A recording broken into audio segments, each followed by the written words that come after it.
Hello everyone and welcome back to Let's Play Kingdom Hearts Final Mix. In the last part we finally accessed Hollow Bastion itself, the largest world in the game, and we lost our buddies, we lost our Keyblade, but we got both back by the end of the day, so it's all good and dandy.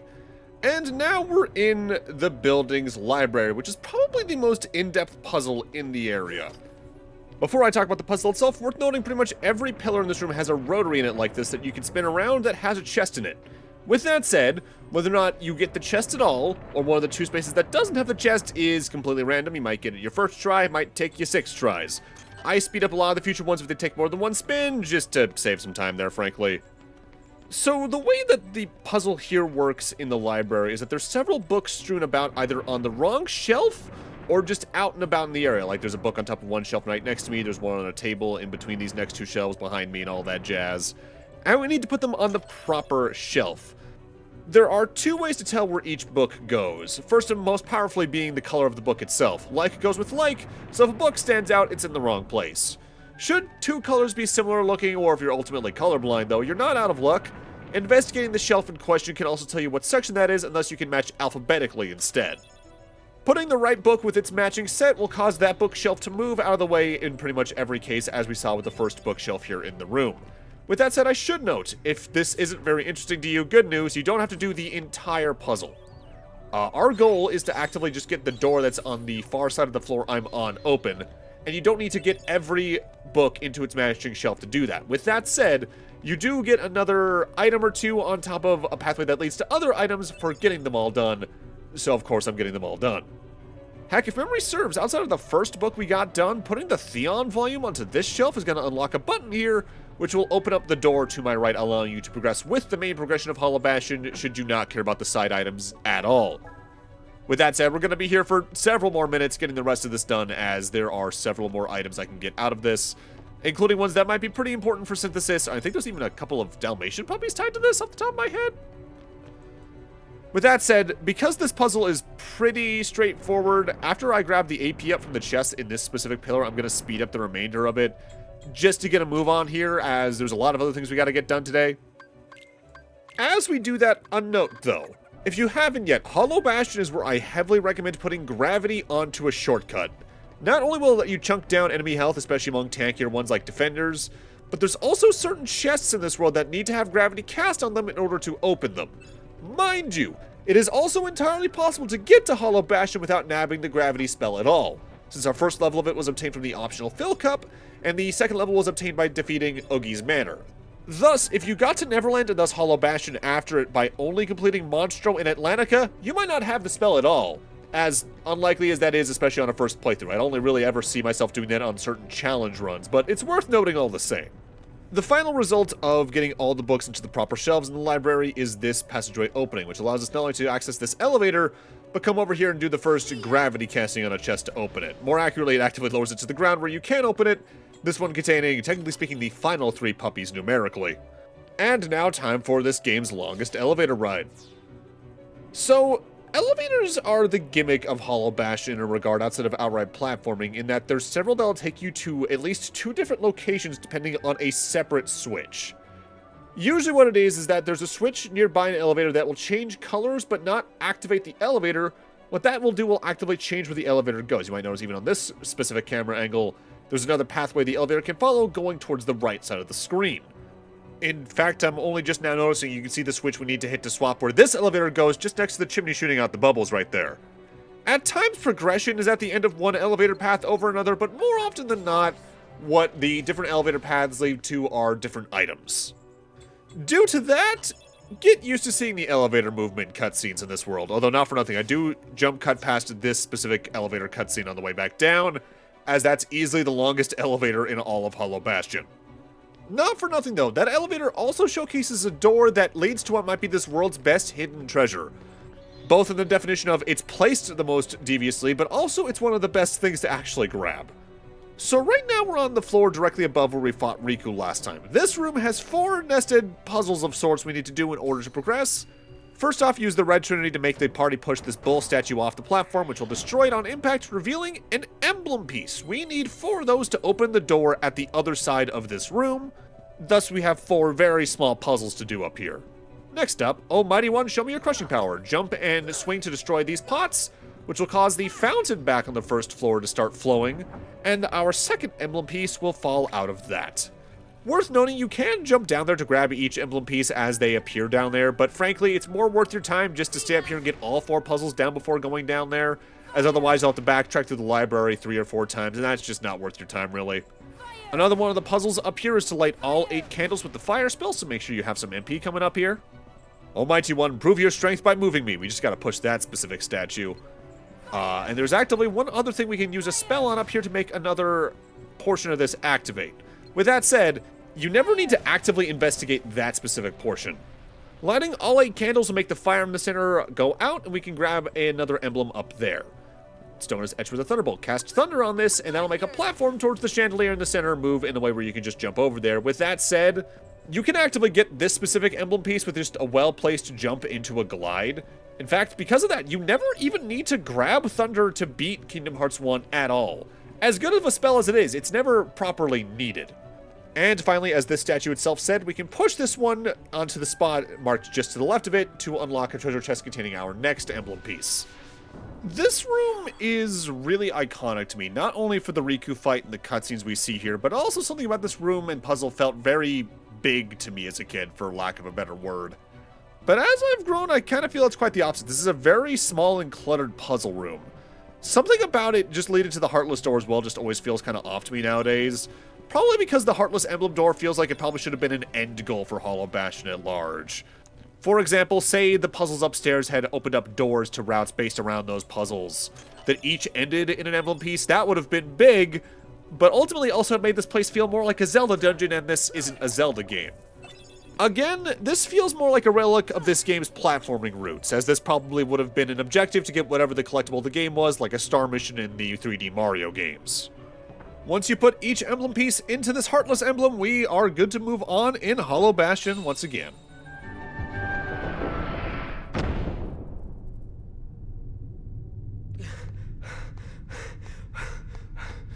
Why? It was mine. Know this. The heart that is strong and true shall win the Keyblade. What? You're saying my heart's weaker than his?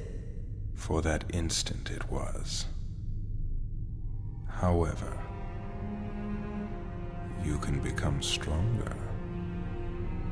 You showed no fear in stepping through the door to darkness. It held no terror for you. Plunge deeper into the darkness, and your heart will grow even stronger. What should I do? It's really quite simple. Open yourself to the darkness. That is all. Let your heart, your being, become darkness itself.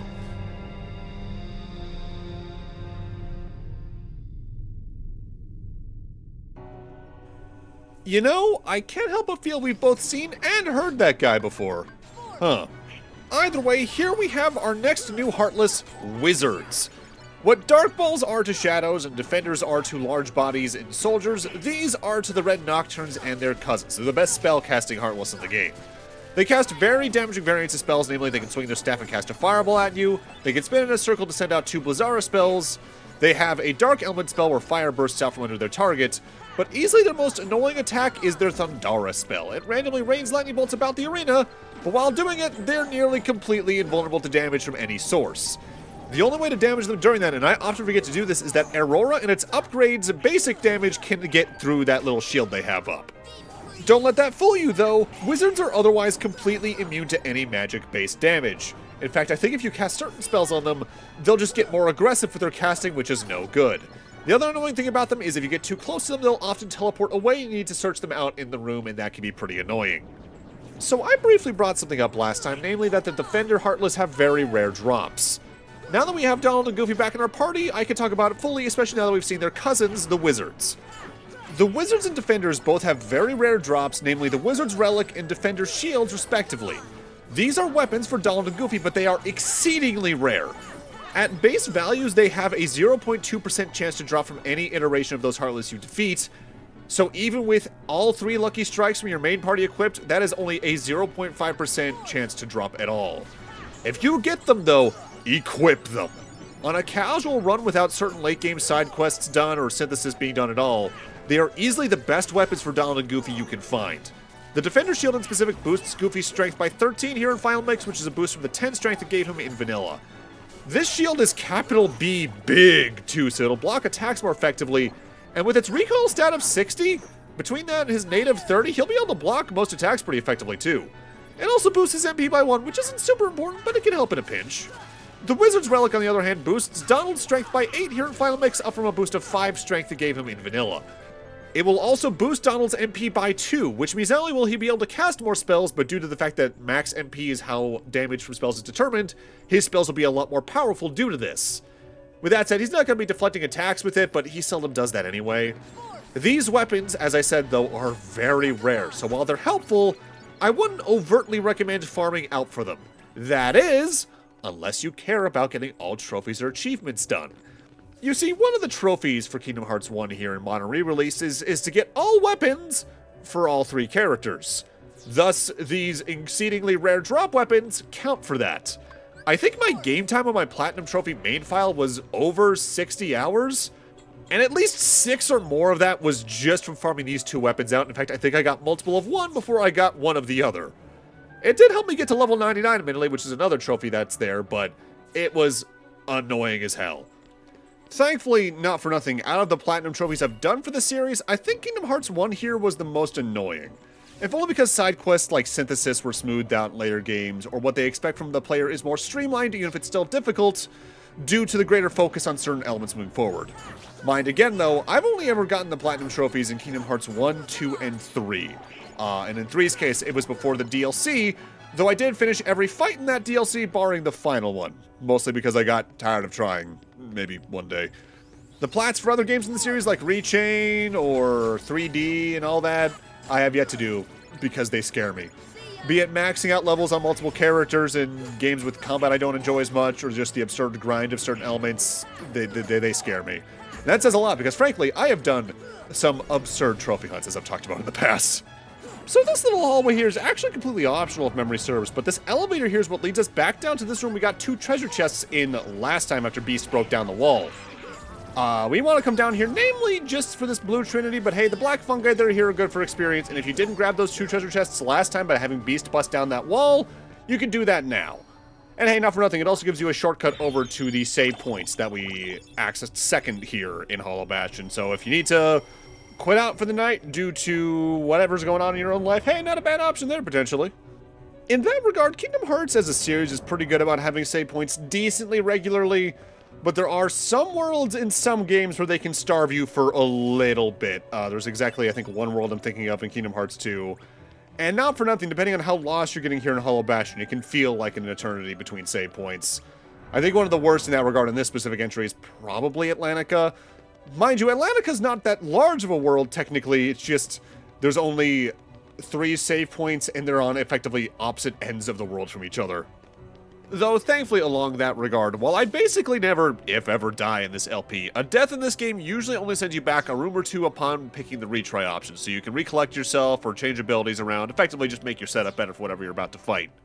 Though the convenience of doing that has kind of varied depending on the release of the game, which I will talk about more in a moment, because it's time for another new Heartless. In here, we're going to encounter wyverns, which, as their name would suggest, are aerial dragon heartless.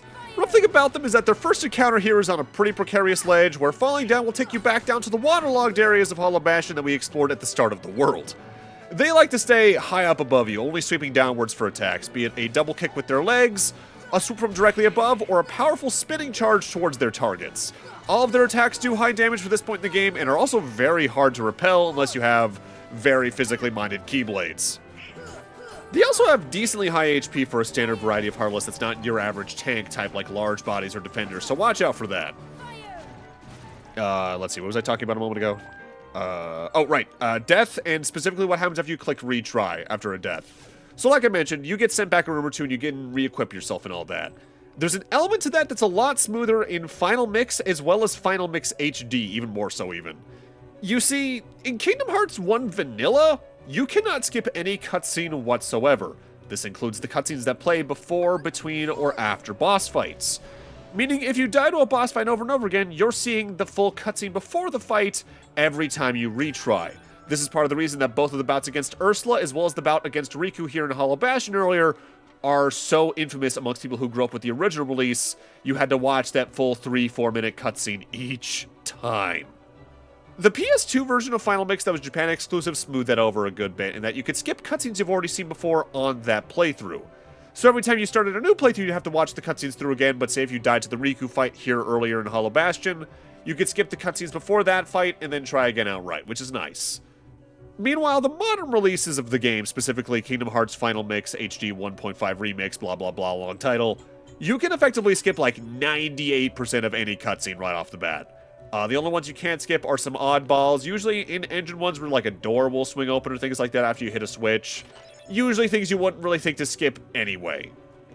Which was a really nice addition, though it might have been one they thought about while recreating the game. Story actively tied that I haven't talked about yet is that, according to Nomura, a lot of Kingdom Hearts 1's PS2 source codes and things like that were completely lost in some form between their release and the release of the HD remaster. Thus, they actively had to remake pretty much the entire game from scratch, reverse engineering from what little they probably had. Which sounds absurd, but it isn't even the first time that's happened with Square, let alone other companies. If I recall, one of the PC ports of either Final Fantasy VII or 8 itself had a notable case of this, where the people who made that port were given older versions of most of that game's code and assets, and the people who could have helped fix that at Square at the time were hard at work on the newest Final Fantasy, which I think might have been 9, so I think this might be a story about the PC port of 7 now that I think about it. I've always adored this specific visual here on Hollow Bastion. The Heartless emblem just being made of clockwork and part of the building is just such a cool visual thing. But also, this is kind of an elevator segment out of a beat-em-up where about halfway through a bunch of wizards will spawn in. And not for nothing, if you want to farm out the Wizard's Relic, this specific set isn't too bad. With that said, there's other better sets, specifically back in the main room at the start of the area, as well as actually the final room in Hollow Bastion itself later on is one of the best places to farm out that specific weapon, should you want to. I know, but if you want to do the Defender's Shield, you actively want to wait until after this world, as there's like 5, 6, 8 plus Defenders in a row right there, so it's really good for trying to get that shield. With that said, again, I would not really recommend that unless you're really going for that platinum. Unfortunately, I seek those out like nothing else. Although not for nothing, I've gotten better about choosing my battles with that over the last couple of years because, as a recent example, I really wanted to platinum that new Ninja Gaiden and new Shinobi game. But after I got through both of them, I went, man, I don't like this new Ninja Gaiden too much. And I love this new Shinobi, but I just don't feel like getting the platinum.